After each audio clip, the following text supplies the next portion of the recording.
você consegue criar um ritmo aí, vamos supor, que você tenha 9 vitórias e 4 empates. Você vai fazer na faixa de 34 pontos. Você vai estar entre os 4 para ser campeão. Você já tem essa projeção? Já tem essa projeção. Daqui a pouco você fala que eu vou chamar minha amiga da bolinha branca. Gostei dessa blusa, viu, Sarinha? Tá chique, obrigada, hein? Léo, muito obrigada. E aí, o cabuloso, hein? O Cruzeiro foi bem. Foi bem, mas foram tempos muito distintos, né? É. Eu acho que o Fortaleza poderia ter feito pelo menos um 2-0 ali no primeiro tempo. É óbvio que o empate dá outra perspectiva sobre o jogo do Cruzeiro, né? Porque é um empate que vale ao fim da partida. Só que foi um jogo muito ruim dos 3 volantes titulares do Cruzeiro ontem. Romero, expulso ao final do jogo, né, por uma falta totalmente desnecessária, ao meu ver, e que deixa ele fora do clássico contra o Atlético no sábado. Lucas Silva, mais uma partida abaixo. Eu acho que o jogo contra o Botafogo foi exceção. Ele foi do que bem tem contra sido. o Botafogo, criou uma Gastou tudo, expectativa. né? Exatamente. Mas a gente sabe que foi uma exceção dentro do que o Lucas Silva tem mostrado nessa temporada, foi um caso à parte. E o Ramiro também, que fez um jogo muito abaixo, lógico, ainda está voltando, retomando o ritmo, mas isso prejudicou muito o Cruzeiro no primeiro tempo, porque perdeu todos os embates ali no meio de campo. Só que aí, no segundo tempo, o Seabra mexeu, foi para cima com tudo, depois que o Romero foi expulso, o esquema tático virou basicamente um 3-0-6, né? Foi pra cima com tudo. Aqui, Ele militou. O futebol, ele é maravilhoso, porque ele é uma roda gigante.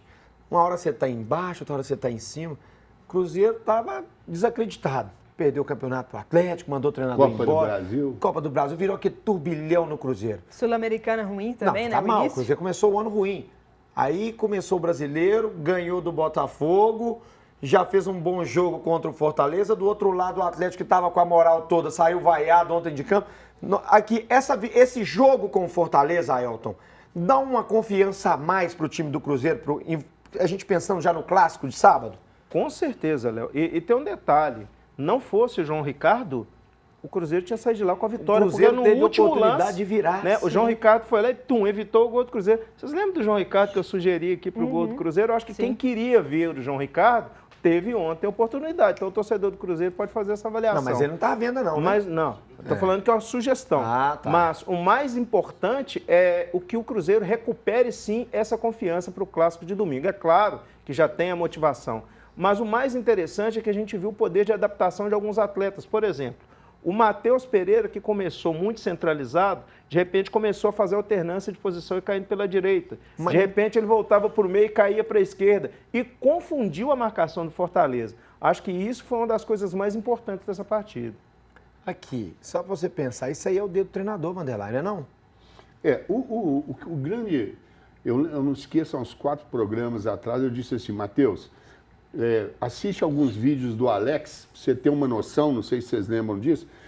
Um jogador com o talento dele tem que jogar solto, não tem que ter compromisso dentro de campo. Ele Pode tem ficar marcando os outros. Ele tem que muito buscar- talento para Tanto reprimir, que né? teve um lance que ele voltou para marcar e tomou um amarelo. Já ao fim do jogo, Que né? não Quando é a o função, Seabra né? partiu para cima, aí ele teve que não- voltar para marcar, porque já não não tinha sabe mais qual é. volante, né? Aí e não- aí sofreu com o amarelo. Nós estamos entrando na questão técnica da partida. Nada melhor do que a gente chamar o treinador do Cruzeiro para poder dar uma palhinha aqui pra gente. Fernando Seabra, que é o técnico azul celeste, vai falar com a gente aqui sobre essa recuperação do time dentro da partida.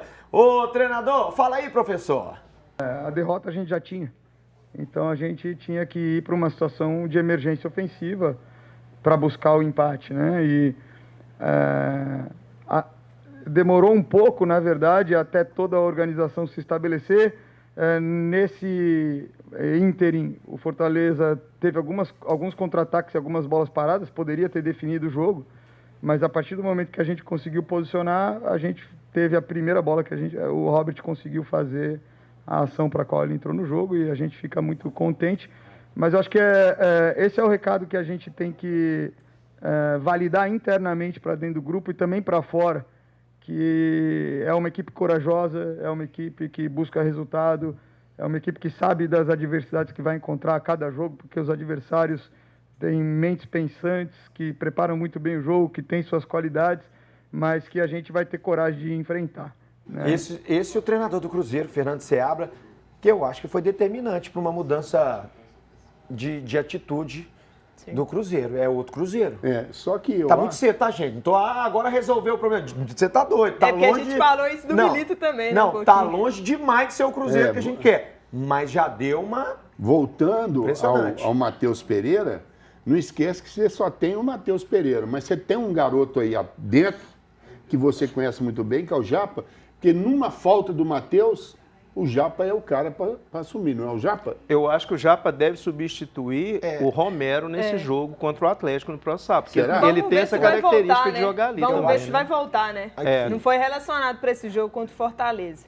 Talvez seja para o Clássico, mas... Eu acho que o Japa é mais contenção. Sim. Matheus Ele joga Pereira. mais como um primeiro volante. Né? O Vitinho da base atua mais como camisa 10, mais mas adiante. não teve a oportunidade ainda. Né? Aqui, ó, nós já estamos no clima do clássico, tá bom? E os padres, nossos amigos padres, os atleticanos, os cruzeirenses já estão oriçados. Vamos chamar o nosso padre Ideobrando, cruzeirense, meu amigo, gente boa, fala comigo, padre!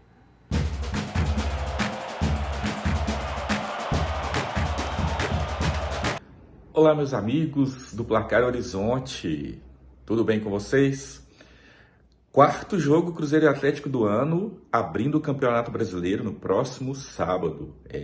Primeiro jogo pelo Campeonato Mineiro na primeira fase, o Cruzeiro ganhou com autoridade dentro da Arena MRV. Depois, os jogos da final, onde o Cruzeiro, no primeiro jogo, conseguiu um empate, também na Arena MRV, dando esperança ao seu torcedor. E o Atlético confirmou o favoritismo, ganhando o Campeonato Mineiro 3-1 dentro do Mineirão, apesar do Cruzeiro ter saído na frente, ter tido a oportunidade de jogar com a casa cheia. O técnico do Cruzeiro fez uma mexida que, na minha opinião, fez o time recuar e o Atlético veio para cima e conseguiu confirmar o seu favoritismo. Favoritismo por quê? Porque é um time que tem uma força maior financeira e, tecnicamente, jogadores superiores. Mas o futebol é jogado, não é mesmo? E eu acredito que nesse sábado, na abertura do Campeonato Brasileiro, o jogo é em aberto. O Cruzeiro conseguiu dar uma arrumada com o Fernando Seabra retornando, que é aquele técnico que joga o feijão com arroz, né? Faz os jogadores tirarem aquilo que eles têm de melhor. E o Atlético nessa nova fase com o Milito, tá dando certo, mas que já deu uma derrapada aí nesse meio de semana com o Criciúma. Minha aposta de um empate, um 2-2 aí para todo mundo ficar feliz, mas eu acho que o Atlético é favorito ainda, vai jogar mais uma vez dentro de casa e tá com sangue nos olhos para conseguir essa vitória. E vocês, o que vocês acham? Grande abraço e até lá. Até a próxima. Ô, padre, aqui, o senhor já bateu o dedinho lá no marcador de ponto daqui da televisão, já pode assinar um contrato.